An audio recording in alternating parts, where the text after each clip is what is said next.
Alright, good morning everybody, or at least it's morning here in Central Florida. And if you somehow found this channel, congratulations. This is Fitman Aquatics, and today I'm going to be doing my first video. So we'll see how it goes. It's kind of be a kind of autobiography, who, what, when, where, how, why type of deal. At least for the aquatic side. I'm going to do a separate video for the fitness side, so if you're looking for that, you're going to have to look elsewhere. I'm not talking about that right now. It'd just take too long to cover both. So, the who, as you already know, Fitman Aquatics. After that, I'm probably going to just start a bit with the background, so how I got where I am right now. Skill-wise, experiences, things like that. And I probably won't get it too personal. We'll see how this channel goes, but I don't want to get like too in-depth, put out too much information right now. Again, I'm hoping to stick with this, and then I will start to, get a bit more personal, but as of right now, we're just going to say it's Fitman Aquatics. Alright, so I guess we'll start from the beginning. I've always been a passionate person about animals. Growing up with a variety of pets, probably not too many. If you get those out there people who've had like 1.5 billion different kinds of pets. So I've just had dogs, cats for a while. Not a big cat person, sorry. And I've had some lizards, which I enjoyed a lot. Oh, and a hamster. I think that about covers everything. Turtles. Okay, so I guess there's more than I remember, but anyway. So I've always liked animals. I've always had an interest. I wanted to be a zookeeper growing up, and then it wasn't until about high school where I had a marine science course that I really decided I wanted to do marine biology. So that course really changed the way that I looked at things and made me appreciate the underwater world a whole lot more. I think my teacher did a great job. She gave us all in a group a chance to take care of our own fish, and it was part of our grade. So me and my other group mates, we ended up getting a few striped bass. Let me tell you, 5 striped bass that get about 6 to 8 inches in a 35-gallon tank. You do a lot of water changes. But even before that, I was keeping fish. We had a tank in our basement. My brother and I would go down to the creek, catch guppy or minnows and crayfish, and bring them back, put them in the tank. Usually the crayfish would eat the fish, and then they would crawl out of the tank, and we'd find them dried somewhere on the floor. It wasn't really a success, and we weren't really good fish keepers, but it was a start. We were young. So I moved up after that, and we'll fast forward a little bit, got myself a 20-gallon tank, put a bunch of fish in there that I was totally misled on by a fish store, that they're saying, oh, this will work, that'll work.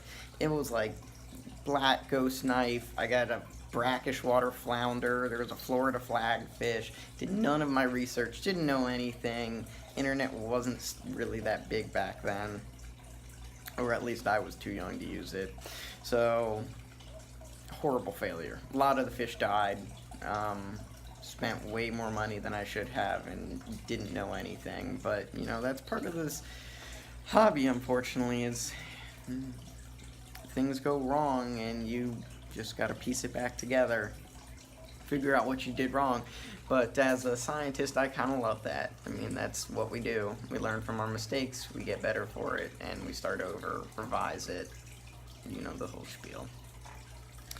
So after that 20-gallon disaster, I think there was a pause for a while, and I eventually did get those striped bass. I love taking care of those guys. You wouldn't think striped bass are that personable, but I found them pretty personable. I mean, we were getting them to hunt fish. They would jump out of the water for like feeder fish and stuff we had in our hands. So super cool.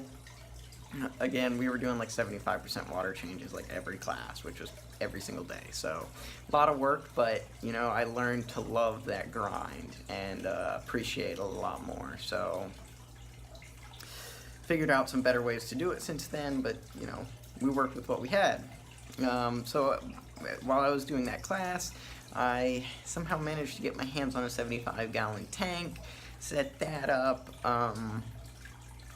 I did okay. It wasn't great. Again, I didn't know a ton about what I was doing.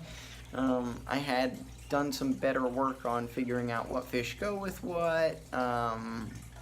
Again, still a little misled at the whole pleco spiel about your pleco will only get a few inches and then it's a foot-long pleco and it's ripping everything up in your tank. But it was a decent community tank in a sense. Things started to go awry when I got some blackbeard algae, and then I got some flying foxes, and they didn't take care of the blackbeard algae. They just attacked my other fish. Then I went away to college, and the tank kind of got left to my parents. The tank's still set up to this day, and it's running. It's only got a couple fish in it. I think it's like 3 or 4 right now, but they have all the high-tech parts. I keep trying to convince them, and Mom and Dad, if you're watching, you guys should put that tank together. I think it'd be a really nice piece in the house, but I know that would also be some work. Anyway, as I said, went to college for marine science, graduated from college. Oh, back up a little bit. I guess senior year of college, I went back into taking care of fish tanks, and my mother brought down to me a nano tank, which I set up with a beta Mr. Bird, which, as you will come through this story, you'll realize that I name all my betas Mr. Bird. So it's kind of my tradition, kind of homage to the original. And I lost him over winter break at college. I went home, I had my friend take care of him, and he didn't know anything about fish really, so he fed him, but the water kept getting lower and lower and lower because it was an open top tank, and I came back and Mr. Bird was like dead in like half an inch of water. I texted him and he's told me, he's like, I didn't know to add water or not, and I forgot to ask you. It's like, come on, it's a fish, it needs water. But so that was unfortunate. I think that was the end of the hobby for a little while, and I kind of picked it back up at the first job I had working down in the Florida Keys when I was teaching kids about marine science, scuba diving, all that stuff. I was kind of gifted the tank, or one of the tanks that they have there on site. You know, they always have one person taking care of it. They get to do it however they want within reason. So I took it on. It kind of ended up being my first saltwater tank, really, pseudo. I kept mostly inverts, a bunch of different crabs, a spiny lobster, slipper lobster, some various kinds of snails. It was really just whatever we could find fishing out there. We had our collector's licenses, so it was kind of fun that I got to, if I could catch it, I could almost put it in a tank. So that was fun, but that tank disappeared with Irma, the hurricane, but I was almost the end of my contract anyway, so I was going to have to give it over to someone else anyway, so it wasn't going to stay with me. But that was kind of my first saltwater tank, and then eventually I got to the place I work at now. I do work with saltwater tanks. I kind of take care of display tanks. So if I'm working with saltwater fish, I don't really do the coral thing. I've just always found the freshwater life more interesting with the plants and the types of fish, the like schooling. And it's a bit cheaper. Right now I can't afford like $2,000 in a tank, and especially with like moving from place to place and, you know, all of that, it just makes freshwater tanks, I think, a bit easier for me, and I'm the kind of guy who suffers from MTS, so multiple tanks that are cheaper is much more appealing to me than one tank that's $2,000-3,000 that just looks super sweet. So yeah, I take care of saltwater tanks as kind of my line of work, but I come home and take care of a variety of freshwater tanks, so I kind of do the double dipping thing. I definitely say my freshwater knowledge is better than my saltwater. I pay a lot more attention. You know, I listen to podcasts on freshwater. I watch videos on it.